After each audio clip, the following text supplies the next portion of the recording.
MINExpo is the biggest trade show in the mining industry with folks coming there from all around the world. It happens in Las Vegas, and this show is amazing in terms of its size and in terms of the number of companies that are there as exhibits, and also the folks that are attending as attendees. Being at MINExpo gave me and us at Convolve AI great insight into the mining industry. What are the current state of the art technologies, and what are the things that the industry is lacking that they are looking to incorporate in mining. Welcome back to the channel, guys. My name is Dhruv. I'm an engineer at Convolve AI, and at Convolve we assist small companies, medium companies, big companies with computer vision and AI solutions. If you are a company looking to incorporate AI in your workflow, here is our contact information. We'll be happy to get in touch with you. So in this video, I wanted to talk about my experience being at the MINExpo and understanding where mining industry is in terms of incorporation of AI in their workflows, and what are the biggest challenges that the industry is facing, and what are the things that are a top priority for the mining industry at the moment. So during the expo, there are four main common themes that came up and that formed the highlight of the expo. Number one was that the industry is very vigorously marching towards autonomy for the trucks, autonomy for other machines, and to be able to autonomously navigate, to be able to autonomously operate the equipments in the mining sector. That is something that is an agenda for almost all the big mining companies, and also for the OEMs that are developing the mining equipment, excavators, drills, etc., etc. The second big thing is using data analytics. Now, the industry is very big on using data for optimization, for making improvements in the procedures. It was seen that a lot of the equipment, there is a huge push to make all the equipment, all the machinery interconnected to be able to do vehicle to vehicle communication, vehicle to equipment communication, and have all that data from the equipment push to a central server and use that data to be able to make informed decisions. So there were a lot of solutions out there at the expo who portrayed the ways in which all this data can be accumulated. These were developed by OEMs, these were developed by other startups, and they showcase that all this data can be used on a portal to get better insights with regards to the mining procedures and how a mine's overall efficiency can be improved. Number three was teleoperation. Teleoperation is something that all the OEMs are after at this point. OEMs already have equipment that is able to do teleoperation. This means that say there is a drill, there is an excavator, there is a truck that is carrying minerals. All these equipments can be operated by an operator that may be sitting thousands of kilometers away from the mine site, and they are just being operated just like you would play a video game. They have access to the camera feed from those vehicles, and that operator is able to control the vehicle, the equipment, the drill from wherever they are in their office that may be thousands of kilometers away from the mine site. The fourth theme was of sustainability. More and more companies are trying to make machines, make products that are more sustainable. This includes using battery technology in vehicles. These vehicles are high on energy. They are doing a lot of work. They need a lot of energy, and most of them are operating on fuel. Now we're seeing more and more battery operated technology. I saw some big machines, big excavators, and these are, guys, a human being looks this tiny and the machine is this big. In front of that machine, it's just enormous. Even a tire for that machine is of the size of, I think the diameter would be 4 human beings put together, right? These machines, they are building battery technology.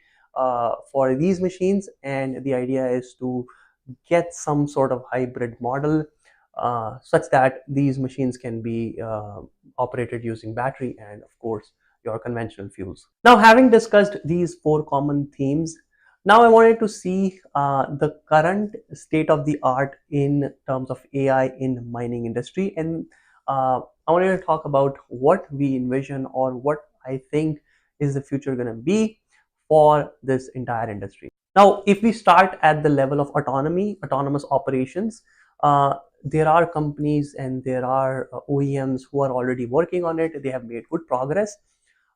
There's of course a lot to be done, right? If we compare the mining industry with the normal self-driving car industry, there is a huge gap because the sheer number of people working in the car industry and the investment is enormous, and hence it moves very fast. Mining, on the other hand, there are less number of people working on it, and it is a little away. The problem setting is also very different, and the operational environment for a self-driving mining vehicle is totally different from a self-driving car.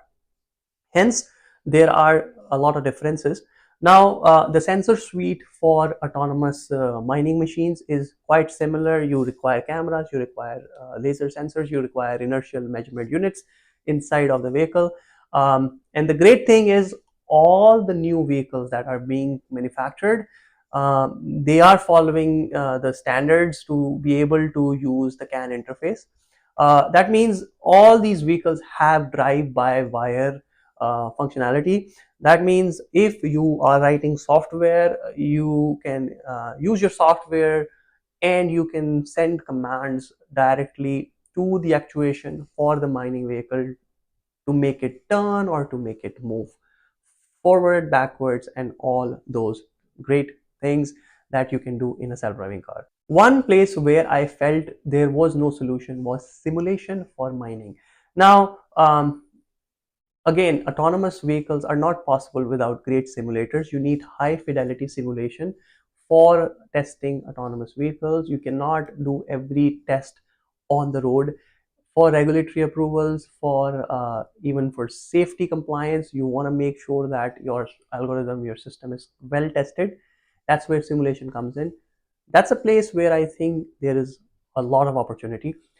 Simulation for autonomous mining, that's an industry where there needs to be solutions where mining companies, OEMs can use those simulators to test their systems, their self-driving systems.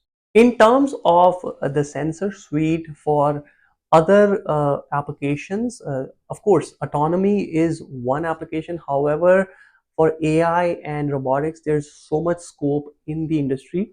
For example, using vision and AI for collision avoidance, just for collision avoidance, not for full autonomy, but just collision avoidance is also very important.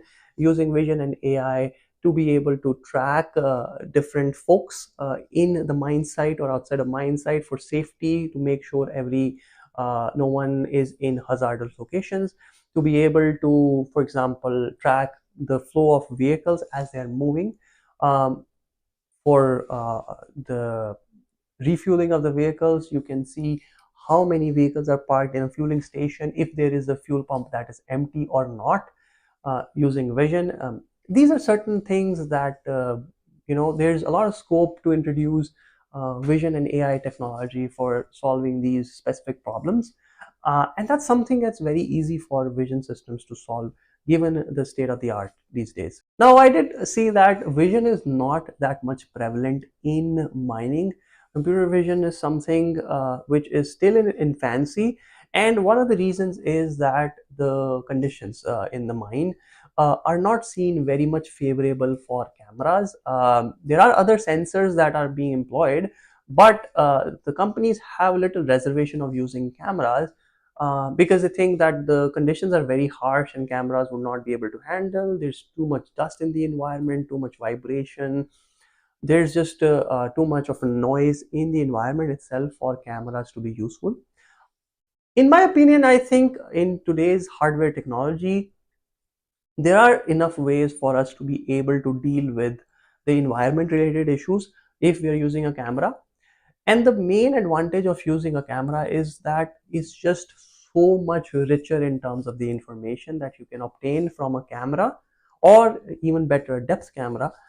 And then with the modern AI technology, with all the new AI models that we have, there's just enormous amount of stuff that can be done, which is just not possible with say ultra wide band or with other simple sort of sensor modalities. Now it's very exciting to see how the technology in mining progresses over the next 4 years. The next time we go to MINExpo, it would be super cool to see what all has happened in the last 4 years.